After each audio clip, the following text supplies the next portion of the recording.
Welcome back, everybody, to day number 36. We're on page 201 in the Gate of Love, in the Treasure for Life edition of the Orchos Tzadikim, the Ways of the Righteous.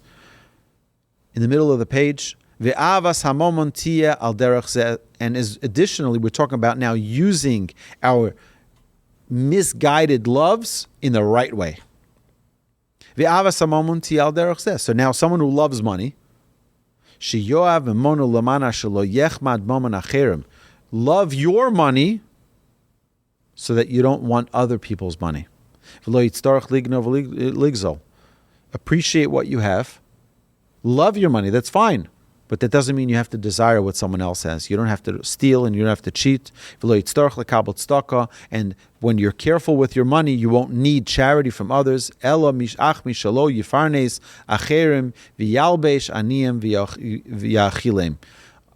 rather, when you realize the gift of your money, you will support others, you will clothe others, you will feed them, and you will give them to drink. V'yachzik b'memono lomdei Torah yirei Hashem, and you'll have the privilege of supporting those who study and teach Torah.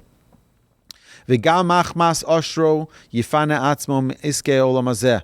Also, someone who has great wealth will undoubtedly have the challenge of being preoccupied with money. But if someone realizes that it's a gift, then he doesn't have to be busy with it. Now he can leave go of his business, know that Hashem is helping him, and now v'yikva itim laTorah v'likiyam mitzvos, he can now dedicate some time to the study of Torah and to the observance of mitzvos. Hol v'yesh sipek biyado, because Hashem has provided for you, and now you don't need to run after more and more and more. V'lo yivtach berov chelo lihizgos ach yikne b'mono hakole chaye ha'olam haba. A person shouldn't use his money to be arrogant and to show off and to drive the nicer cars and the fancier homes and the greater fashion and jewelry and all of that and the greater vacations. But rather, he should use his money to acquire his place, his mansion in the world to come. She'eno kole. That does not disappear. You see, the what we buy in this world, what we possess in this world, is fleeting.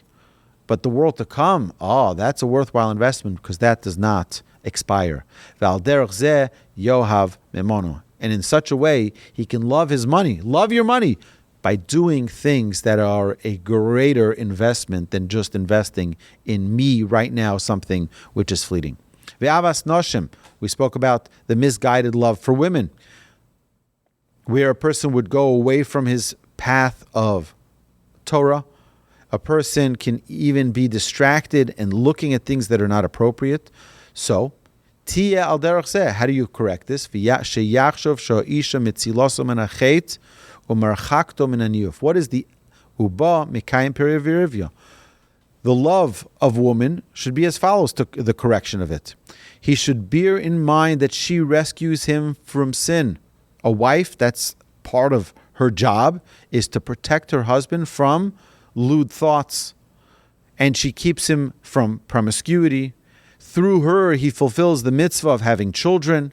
She rears his children. She serves him all of her days, preparing his meals and looking after the other household needs, thereby freeing him to study Torah and to perform mitzvahs. And she helps him in all her days in serving Hashem.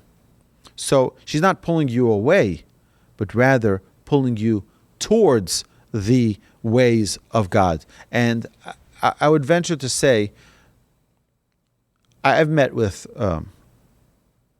dozens and dozens and dozens of couples who've come in times of challenge, in times of crisis, and have talked to me about some of their most personal challenges.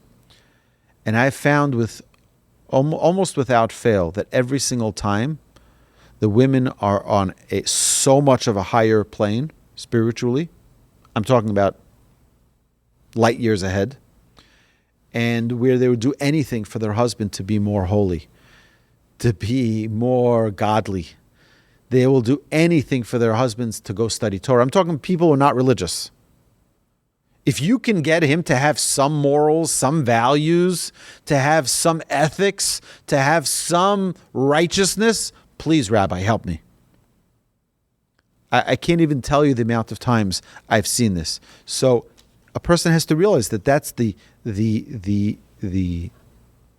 tool that you have in a life partner, in a wife, is to help guide you and to help elevate you to become the greatest person you can become. We mentioned about the love, the misguided love that one may have for family, where everything they do is great, everything, and they're ready to defend them to their death when they do the wrong. So what is the proper way to love a father and mother and family members?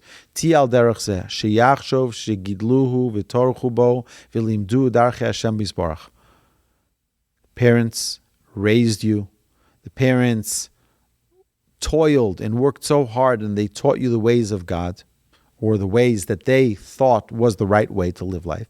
And they perhaps guided you in the way of Torah and mitzvos.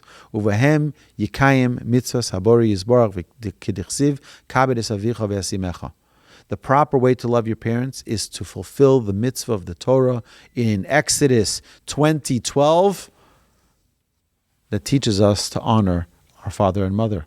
Commandment number 5 of the 10 Commandments. Ve'ochiv, v'achyosav, v'sharkrov, v'yohav al derech zeh. And the same thing with your other relatives, your brothers, your sisters, your more distant relatives and cousins. Sheyachshav shehem oskin bo lahavi lamalos tovos. They're involved in bringing you to a better way, to better yourself, to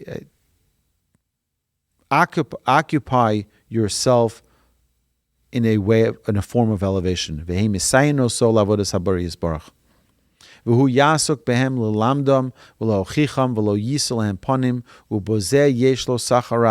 Don't be rude to them. Don't be nasty to them. I see this a lot, where children grow in their Judaism and then come back to their family, and now they're on 2 different spiritual levels. The child went to yeshiva, or the child was learning and growing, and the parents are who they are. And now he comes back home, and everyone's like, it becomes a World War III over there. So you have to have the proper love and the patience and the respect that is required. You're not anything better. You're different. This is a very, very valuable trait. And he has not carried the shame of his relatives, the verse states. And a person derives much benefit from his relatives. Like we saw with Lot, whom Abraham rescued from the kings, and for whom he fought, and who was rescued even from Sodom in Avram's merit. She'etzila Avram and Amalachim ve'nilcham avuro. He fought on behalf of Lot. Ve'gam misdom nitzal b'schus Avram. We know that Lot was saved because of Abraham from Sodom and Gomorrah. V'yohav reyav uvishar kol Yisrael ava shlema. And a person should love his friends and all the Jewish people with a perfect love, as it is written, v'ahavta l'reyacha kamocha. And you should love your fellow like yourself. This is in Leviticus 19:18. V'zeh klal gadol b'Torah. Da'alach sani l'chavrach lo savid. A great principle in Judaism is that what you dislike, don't do unto your fellow. Gadol mizeh, and even greater than this, ki b'tzelem Elokim asa es adam. For God created man in his image. Therefore, no matter how much you dislike a person, no matter how much they annoy you, no matter how much you think they are awful, remember that they are in the image of God. And as in the image of God, we have to have a respect and an admiration for all of God's creations. This concludes day number 36. My dear friends, I look forward to continuing this journey with day number 37.